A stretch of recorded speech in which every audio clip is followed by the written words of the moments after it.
Guys sir आज मैं जाने वाला हूँ माइनक्राफ्ट के ऐसे वर्ल्ड में जिस वर्ल्ड में जाने की कोशिश कोई भी नहीं करता है, क्योंकि सभी लोगों का मानना था उस वर्ल्ड में जो भी जाता है वो कभी लौट के नहीं आता है। तो आज मैं उस वर्ल्ड में जाके देखने वाला हूँ कि आखिर उस वर्ल्ड में ऐसी क्या चीज थी जिसमें जाने से सभी लोग डरते थे। तो उस वर्ल्ड में जाने से पहले आपसे एक ही बात बोलूंगा, अगर इस वीडियो को आप देख रहे हो तो अकेले में बैठ के बिल्कुल भी मत देखना। तो चलो चलते हैं उस वर्ल्ड में। तो गेम स्टार्ट होते ही मैं स्पॉन होता हूँ एक नॉर्मल प्लेस पे, जिस जगह पे माइनक्राफ्ट बिल्कुल नॉर्मल लग रहा था। तो अब मुझे नहीं पता था कि माइनक्राफ्ट कितना ज्यादा स्कैरी होने वाला है। तो मैं माइनक्राफ्ट को खेलना स्टार्ट करता हूँ। तो मैं सबसे पहले अपने लिए वुड कलेक्ट करता हूँ और वुड की पिकैक्स बनाता हूँ, जिससे मैं स्टोन कलेक्ट करता हूँ और सारे स्टोन के टूल्स बना लेता हूँ। और उसके बाद मैं थोड़ी बहुत शिप को मार के बूल कलेक्ट करता हूँ, जिससे कि मैं बेड बना सकता हूँ। तो फिर उसके बाद मुझे एक ऐसी जगह दिखाई देती है जिसमें भाई लैंड पूरा 2 भागों में बटा हुआ था। तो नीचे जाने पर मुझे आयरन मिल जाता है और आयरन के बाद थोड़ा बहुत कोल भी मिल जाता है। तो मैं फटाफट से इन दोनों को कलेक्ट कर लेता हूँ। कोल कलेक्ट करने के बाद मुझे दिखाई देता है कि रात होने लगी है। तो मैं अपने लिए थोड़ी बहुत टॉर्च बना लेता हूँ और साथ में ही फर्नेस बनाकर अपना सारा आयरन स्मेल्टिंग पे लगा देता हूँ और आयरन से अपना टूल्स और आर्मर क्राफ्ट कर लेता हूँ। तो उधर से बाहर निकलने के बाद मैं एक चीज नोटिस करता हूँ कि चारों तरफ नाइट थी और यहाँ एक भी मॉब स्पॉन नहीं हुए। तो ऐसा कैसे हो सकता है कि रात हो और स्केलेटन और ज़ॉम्बी इधर ना दिखाई दे। तो इस बात पे मैं ज्यादा ध्यान नहीं देता और आगे चलता हूँ। तो आगे बढ़ने के बाद मुझे एक एरिया ऐसा दिखता है जिस जगह बारिश लगातार हो रही थी। तो मैं जिस जगह खड़ा था उस जगह पर बारिश एक बूंद भी नहीं हो रही थी। मुझे ये काफी वियर्ड लगता है। मैं सोचता हूँ कि आगे बढ़ने से शायद से ये बारिश मुझे रोक रही है। तो मैं उस बारिश से होते हुए आगे बढ़ने लगता हूँ। कुछ दूर चलने के बाद मुझे दिखाई देता है एक स्ट्रक्चर जो कि देखने में काफी वियर्ड लग रहा था। तो मैं उस स्ट्रक्चर की तरफ बढ़ने लगता हूँ और देखता हूँ कि आखिर क्या था उस स्ट्रक्चर के पास। अब ये तो मुझे पता चल जाता है कि इस वर्ल्ड में मेरे अलावा भी कोई तो है जिसने ये स्ट्रक्चर बनाया है। अब देखना ये था कि ये स्ट्रक्चर आखिर बनाया किस लिए है। अब स्ट्रक्चर के पास जाते ही मुझे दिखाई देता है एक बीकन जो कि बार बार रेड हो रहा था। अब ये कुछ तो सिग्नल दे रहा था। अब वो सिग्नल क्या था ये तो बाद में पता लगेगा, पर मैं उसके जस्ट पीछे देखता हूँ एक बड़ा सा मैप था जिसमें कुछ तो छपा हुआ था। अब इसके हिसाब से मुझे कुछ समझ में नहीं आ रहा था। तो मैं आगे बढ़ने लगता हूँ। जब भी मुझे दिखता है भाई मैप में जो रास्ता छपा वो रास्ता कहीं तो जा रहा था। तो मैं उस रास्ते पर बढ़ने लगता हूँ। अब मुझे नहीं पता था कि उस रास्ते पर आखिर क्या होने वाला है। तो मैं उस रास्ते पर आगे बढ़ने लगता हूँ। तभी मुझे दिखाई देते हैं और भी स्ट्रक्चर जो कि काफी वियर्ड लग रहे थे। मैं इधर से आगे बढ़ते रहता हूँ क्योंकि मुझे नहीं पता था ये रास्ता मुझे कहाँ ले जाने वाला है। मैं फटाफट से आगे बढ़ने लगता हूँ। तभी मुझे दिखाई देता है ब्रिज जो कि भाई काफी अजीब लग रहे थे। तो मैं उस पर आगे बढ़ने लगता हूँ। आगे बढ़ने के बाद मुझे पता नहीं था भाई क्या होने वाला है आगे। तो कुछ दूर चलने के बाद मुझे दिखाई देती है एक चर्च जो कि काफी हॉरर लग रही थी, जिसके आसपास कोई भी नहीं था, यहाँ तक कि उसके अंदर भी कोई नहीं था। तो आखिर ऐसा क्या कारण हो सकता है जिसके कारण यहाँ एक भी बंदा नहीं था। तो मैं इधर से आगे बढ़ने लगता हूँ। तभी मुझे दिखाई देते हैं बड़े बड़े माउंटेन जो कि काफी देखने में हॉरर लग रहे थे।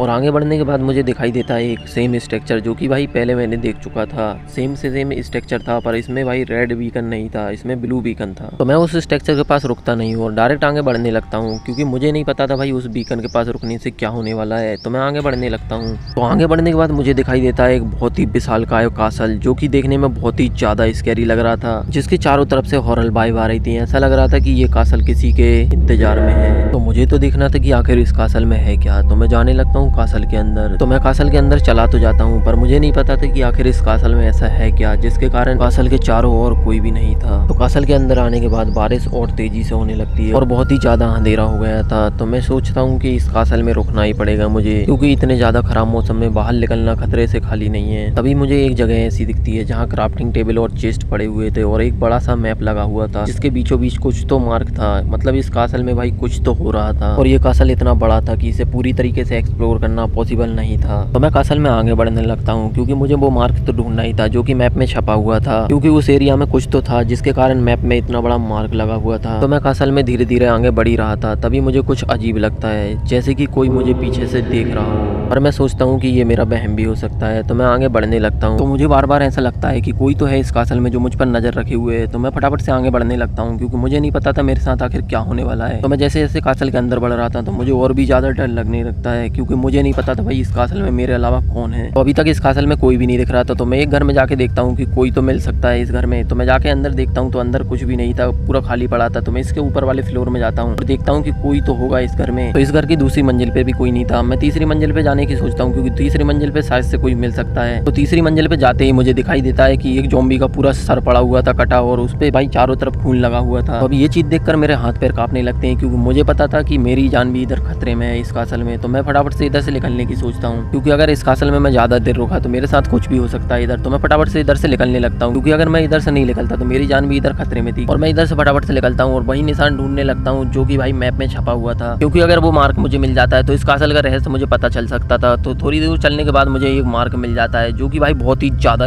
डरावना लग रहा था, क्योंकि ये कासल के बीचों बीच था। और मैं जैसे ही इस मार्ग के भाई बीचों बीच आता हूँ तो चारों तरफ से कासल में से अजीबोगरीब आवाज आने लगती है, जैसे कि भाई ये कासल कुछ ना कुछ तो चाहता था मुझसे। और ये आवाज इतनी ज्यादा खतरनाक थी कि पूरे कासल में इसकी आवाज गूंजने लगती है। और मैं इधर से सोचता हूँ कि तुरंत इस कासल से निकलना चाहिए, क्योंकि अगर मैं इस कासल में थोड़ी देर भी रुकता हूँ तो मेरे साथ भाई कुछ भी हो सकता है। तो मैं इस कासल से जाने लगता हूँ। और मैं जैसे ही जा रहा था तो मेरे को भाई कुछ ऐसा अजीब ही लग रहा था। और मैं जैसे ही जाता हूँ तो मेरा कैरेक्टर इधर रुक चुका था। और मेरे को भाई एक चीज समझ में आती है कि मेरे हाथ पैर पूरे फ्रीज हो चुके थे और कोई मुझे कासल के ऊपर खींचने लगता है। तो मैं बहुत कोशिश करता हूँ इधर से छूटने की, तो वो शक्ति मुझे और ऊपर ले जाने लगती है। तो मुझे नहीं पता था ये शक्ति मुझे कहाँ ले जाना चाहती है और जाके ये कासल के ऊपर मुझे छोड़ देती है। अब मुझे नहीं पता था ये कासल के ऊपर मुझे क्यों लेके आई है। तो मैं बिल्कुल भी समझ नहीं पा रहा था कि आखिर ये मुझे कासल के ऊपर लेके क्यों आई है और आखिर ये अदृश्य शक्ति मेरे साथ करना क्या चाहती थी। मैं कुछ भी समझ पाता उससे पहले ये अदृश्य शक्ति मुझे कासल के ऊपर से गिरा देती है, जिससे मेरी मौत हो जाती है। और जैसे ही मेरी मौत होती है उधर ही भाई दिन होना चालू हो गया। तो मैं ये तो समझ जाता हूँ कि इस कासल में कुछ तो अजीब था जिसका पता कोई भी नहीं लगा पाया, क्योंकि जो भी उस कासल में जाता है या तो उसकी मौत हो जाती है या फिर वो उस बल्ले से ही गायब हो जाता है। तो फाइनली यार ये स्टोरी कंप्लीट हो चुकी है। बाकी यार ये स्टोरी आपको कैसी लगी कमेंट में जरूर बताना और वीडियो को लाइक करके चैनल को सब्सक्राइब कर लेना। और बाकी यार आपको जो भी स्टोरी वीडियो चाहिए वो आपको कमेंट में बता देना है। फिर मैं मिलता हूँ माइनक्राफ्ट के धमाकेदार वीडियो के साथ। तब तक bye bye and take care.